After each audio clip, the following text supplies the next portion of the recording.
तो ध्रुव जी महाराज पर भगवान ने कृपा की और ये कृपा भगवान हम पर सदा बनाए रखे हैं, ऐसी हमें कामना करनी चाहिए।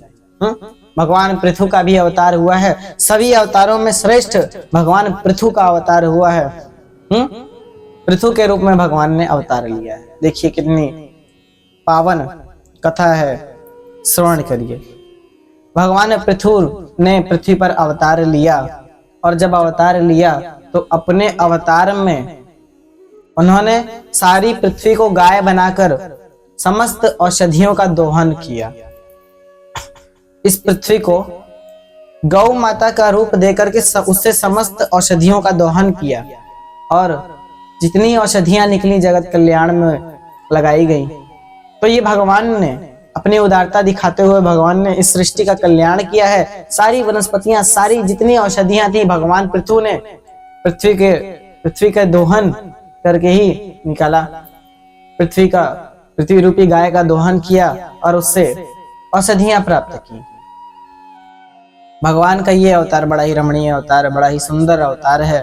कितना मनोरम भगवान का एक एक नाम, राम नाम एक अंक है, बाकी सब है शून्य।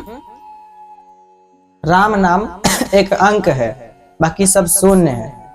सब कुछ जीरो, हम भी जीरो हैं, हम भी शून्य हैं, आप भी शून्य हो। आप बड़े बड़े बिल्डर हो जाओ तो आप भी शून्य हो यदि राम का नाम आपके पास नहीं है। तो राम नाम एक अंक है। यदि आपके पास राम का नाम है तो वो जो शून्य है वो अंक के समेत रहेगा, तो वो अंक, वो संख्या कई गुना बढ़ जाएगी। वो शून्य कई गुना, तो संख्या होगी, राम नाम होगा आपके जीवन में तभी उद्धार होगा, वरना उद्धार संभव नहीं। तो राम नाम आप अपने जीवन में लेकर आइए। और क्योंकि भक्ति, भगवान, हमने आपको बताया कि भक्ति करने के लिए किसी चीज की आवश्यकता नहीं होती, धूप दिया कर्पूर आदि की आवश्यकता नहीं होती पूजा करने के लिए। पूजा, मानसिक पूजा एक होती है जिसे आप मन से करते हो। मन से, ग्राह ने गज का पैर पकड़ लिया था एक बार, वो आपको कथा में सुनाता हूँ, बड़ी पावन कथा है भगवान चक्रपाणी की। तो आइए सुनते हैं। एक बार क्या हुआ कि एक गजराज जो है वो पास ही के सरोवर में जल पीने के लिए प्यास से व्याकुल हो गए जब, तो वो जल पीने के लिए पास ही के सरोवर में चल दिए। उस सरोवर में कई कमल खिले हुए थे और लेकिन उस सरोवर में एक घात लगाया हुआ मगरमच्छ ग्राह बैठा हुआ था, बड़े नुकीले दांतों वाला, घात लगा के बैठा हुआ पानी के अंदर। कब आए, मैं कब इसका पैर पकड़ लूं, कब इसे भोजन बना लूं अपना। अब वो ग्राह जो था, अब हाथ गजराज तो अंदर गए और ज्यों अंदर गए गजराज पानी के अंदर, सरोवर के अंदर, 2 मिनट पानी पिया। देखिए, घात लगाने का अर्थ है कि पानी में घुसा, तुरंत अटैक नहीं, थोड़ा सा विश्वास दिलाया कि हाँ पानी में कोई नहीं, निश्चिंत जा, सुरक्षित हो। विश्वास दिलाया कि हाँ हाँ अब मैं सुरक्षित हूँ। अब हाथी सोचा कि मैं सुरक्षित हूँ, आराम से पानी पियो। अब वो पानी तो पीने लगा, तो पीते पीते उस पानी में क्रीड़ा भी करने लगा अपनी पत्नियों के संग में। हाँ, उसी पानी में क्रीड़ा करने लगा, सोचा कि सुरक्षित जल है। ये हमें नहीं सोचना चाहिए। हमारे आसपास सभी दुश्मन है, हमारे आसपास में नेगेटिव एनर्जी भी है और पॉजिटिव भी है। हाँ, कुछ सकारात्मक आत्माएं हैं तो कुछ नकारात्मक हैं हमारे आसपास सदा से। जहां विष है वहां अमृत होगा ही, जहां विष होगा वहां अमृत तो होगा। विष के कलश, आपने देखा इस सागर मंथन से अमृत पहले क्या निकला? पहले अगर सागर के गर्भ में अमृत था तो विष भी तो था, अमृत था तो विष भी था। सो पहले विष निकला, अमृत निकला फिर। तो जहां विष होगा, जहां अमृत होगा वहां विष होगा। नाता ये रीति है, जहां कांटा होगा वहीं फूल होगा। गुलाब के फूल को आपने देखा होगा, कांटे लगे रहते हैं। कई फूल, कई ऐसे पुष्प आते हैं कांटों वाले। जहां पुष्प है वहां कांटा है, जहां प्रेम है वहां खटास तो पड़ेगी ही पड़ेगी, जहां सुख है वहां दुख है। हर एक सुख में कहीं रोना लिखा है, जहां पाना वहीं खोना लिखा है। नियति का भाग्य भी क्या, नियति क्या रूप दिखलाती न जाने। हाँ, तो ये हमें सोचना चाहिए। तो जो गजराज थे मनमत्त एकदम अपने अपने मस्ती में जो है जल में क्रीड़ा कर रहे हैं। अब क्रीड़ा कर रहे हैं तो जो ग्राह है वो उन्होंने गज का पांव अचानक से बिना किसी हलचल के, थोड़ी सी भी पानी में हलचल नहीं हुई, तुरंत झपट्टा मार के उसका पैर अपने दाढ़ों में, तीखे दाढ़ों में धसा लिया, पकड़ लिया। अब ज्यों पकड़ा उसने गजराज का पैर, त्यों उसकी पत्नियां रोते हुए बाहर निकल गईं, चीखते हुए जल के बाहर। अब वो ग्राह उस गज को जल के बीच में लेकर आ रहा था, बार बार वो भागने की कोशिश कर रहा है, लेकिन वो अंदर से खींच ले जा रहा है। भाई गज ताकतवर तो ग्राह भी ताकतवर। हाँ, वो दोनों कई हजार वर्षों तक लड़ते रहे, कई वर्षों लड़ते रहे। और जब गजराज ने देखा कि मेरी हड्डियां निकल आई हैं बाहर, मेरे अंदर मांस अब रह नहीं गया है, ये जो ग्राह है उसने मेरा रक्त चूस लिया है, उसने मेरा रक्त प्राशन कर लिया है। धीरे धीरे कई समय बीत गया, वो नदी धीरे धीरे, वो जो सरोवर था वो हल्का हल्का गुलाबी दिखाई देने लगा था गज के रक्त से। तो उसके शरीर के रक्त से उसके शरीर से लगभग रक्त खत्म हो रहा था, बेचारा कमजोर पड़ रहा था, उसकी आंखें बंद हो रही थी, पर फिर भी वो हिम्मत ना हारे और युद्ध करे। तो ग्राह समझ गया कि नहीं ये बलवान है, तो अब वो ना माने। बहुत युद्ध हुआ उसने, बहुत। तो यही होता है, इंसान भगवान को तुरंत नहीं पुकारता, जब संकट में फंसता है तभी पुकारता है। देखो हुआ क्या गजराज के साथ में, उसने सोचा कि मेरे अंदर कुछ आशा जग रही है, मेरे अंदर जो आशा की किरण जन्म ले रही है, शायद मैं उसी को ईश्वर कह के पुकारता हूं, शायद कुछ हो जाए। वो जो अंदर मेरे अंदर जो आशा की एक किरण है, उसी को मैं ईश्वर कह के पुकारूंगा, शायद कुछ बच जाए, मेरी जान बच जाए, प्राण बच जाए हमारे।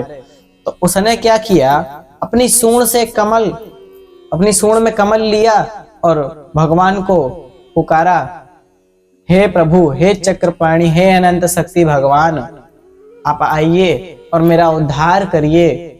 देखिए, यदि आप मुझे मृत्यु दंड देना चाहते ही हैं किसी पाप की वजह से, तो हे नाथ मैं आपको समर्पित हूं, दे दीजिए। पर हे नाथ, यदि आप मेरी आवाज सुन सकते हैं तो आके हमारी रक्षा कीजिए, हे प्रभु हमारी रक्षा कीजिए।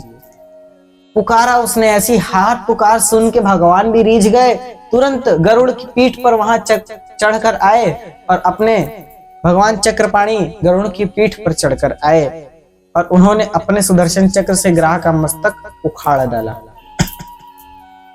ग्राह का मस्तक भिन्न हो गया उसके पैरों से और दोनों श्राप मुक्त हुए। हाँ, गज कौन था और ग्राह कौन थे? गज एक राजा था, गज एक गंधर्व या देवता। तो गज जो था पिछले जन्म में उसने क्रीड़ा की, जब जल क्रीड़ा कर रहा था वो, तो एक ऋषि जा रहे थे उधर से, तो ऋषि को देखकर उसने कपड़े नहीं पहने, लज्जा नहीं दिखाई, निर्लज्जता पूर्वक हंसी उड़ा रहा था। तो ऋषि ने श्राप दे दिया कि जा तू ऐसे ही हो जाए। अब वहां से जब जा रहे थे वो ऋषि, तो जब जल में गए और अर्घ्य चढ़ाने गए जल में वो ऋषि, तो जो ऋषि थे उस जल में गंधर्व ने, एक देवता ने आकर उनके पांव जल के अंदर हंसी हंसी में पकड़ लिए, जिससे कि बड़े क्रोधित हो गए मुनिराज, बड़े क्रोधित हो गए, आग बबूला हो गए और तुरंत उसे श्राप दे डाला, जा कि तू जिस प्रकार से छुपते छिपते मेरे पास आया है, मेरे पैर पकड़े हैं, जा तू इसी प्रकार से मगरमच्छ बन जा और तू सदा से ऐसे ही सबके पांव पकड़ता रहेगा, जा मगरमच्छ बन जा। मगरमच्छ हो गया वो उसी क्षण। उन्होंने कहा कि जा, भगवान आएंगे तेरा उद्धार करेंगे। भगवान आए, उन्होंने अपने सुदर्शन चक्र से ग्राह का मस्तक उखाड़ डाला, कई कथाएं हैं पिछले जन्म की। तो भगवान ने उसकी मुक्ति की, भगवान ने उसका उद्धार किया, गज का भी उद्धार किया, भगवान ने उसका भी उद्धार किया। तो यही होता है कि भगवान को यदि भाव से पुकारा जाए तो भगवान चाहे कहीं भी हो, चाहे क्षीर सागर में ही क्यों ना लेटे हो, तुरंत क्षीर सागर के अपने शेष शैया पर से उठकर तुरंत आते हैं। भगवान तुरंत आते हैं। ऐसा नहीं है कि आप बोलते रहिए भगवान आते न, लेकिन भाव होना चाहिए, मन में भाव हो। हाँ, न भूलूं मैं तुझको मेरे कन्हैया, मैं तुझको कभी ना भूलूं। हे नाथ, हम आपको कभी ना भूलें। तो भगवान को सदा याद करते रहो, भाव होना चाहिए। जो गज के अंदर जो भाव आया, जो प्रेम आया, भगवान को पुकारा उसने। अंत समय में भगवान को कोई पुकारता नहीं है। देखो आज कलयुग है, कलयुग में कोई भगवान को अंत समय में ध्यान नहीं करता। अपनी प्रेमिका का ध्यान यदि चित्र में रखता है मस्तिष्क में, तो वो अपनी प्रेमिका, स्वर्ग लोक तो मिलेगा लेकिन स्वर्ग में शांति नहीं मिलेगी। स्वर्ग में भी शांति नहीं है। कहाँ शांति है? केवल भगवान में शांति है। कहीं शांति नहीं है मेरी माँ, कहीं शांति नहीं है मेरे भाई, कहीं भी शांति नहीं है केवल भगवान को छोड़कर, केवल कथा को छोड़कर। जहां कथा हो रही है केवल वहीं शांति है, और जहां शांति है वहीं नींद आती है। तो ये बताओ, आप सभी को नींद आ रही है ना? नींद आ रही है, हम देख रहे हैं। चलिए कोई बात नहीं, नींद आती है। हम कई बार आपको सुना दिया करेंगे भजन वगैरह, और अच्छी नींद आए। हाँ, तो कथा सुननी चाहिए, कथा में शांति होती है। कहीं किसी लोक में, ब्रह्मांड के किसी लोक में शांति नहीं है, केवल कथा को छोड़ के, जहां कथा हो रही हो। अरे आदि विश्व में भी जमीन में कथा हो रही है तो उसमें शांति है। और पूरे स्वर्गलोक में आप घूम आइए, कहीं शांति नहीं मिलेगी आपको। जाइए स्वर्गलोक में घूम आइए, कहीं शांति नहीं मिलेगी। शिवलोक में घूम आइए, ब्रह्मलोक में घूम आइए, कहीं शांति नहीं है, केवल भगवान में शांति है। एक बार जब गोपी लोग ने, ग्वाल वालों ने भगवान से कहा, भगवान कृष्ण से कि भगवान, हे कृष्ण, हमें अपना गोलोक धाम दिखाओ, हमें अपना गोलोक धाम दिखाओ, चलो दिखाओ। भगवान ने कहा नहीं नहीं, वहां जाना ठीक नहीं है। तो अब वो लोग माने ना, तो ना माने तो उन्होंने कहा ठीक है, चुटकी बजाई, तुरंत गोलोक आ गया। तो गोलोक आया तो ज्यों ही एक पर आगे बढ़ा ग्वालों ने, त्यों ही उन्होंने कहा, त्यों ही उनके एक पार्षद ने कहा, त्यों ही जब उसने ये कहा कि सुनो, तुम एक पैर आगे मत बढ़ाओ, तुम ऐसे नहीं चल सकते, तुम्हें नाचते हुए चलना होगा, नाचते हुए चलो। कहा अरे वाह, अब हम ढोल मजीरे का व्यवस्था करें तब जाके हम नाचें और नाचते हुए चलें? ये कौन सी व्यवस्था हुई? ये अच्छी नहीं, ये हमें अच्छा नहीं लगा।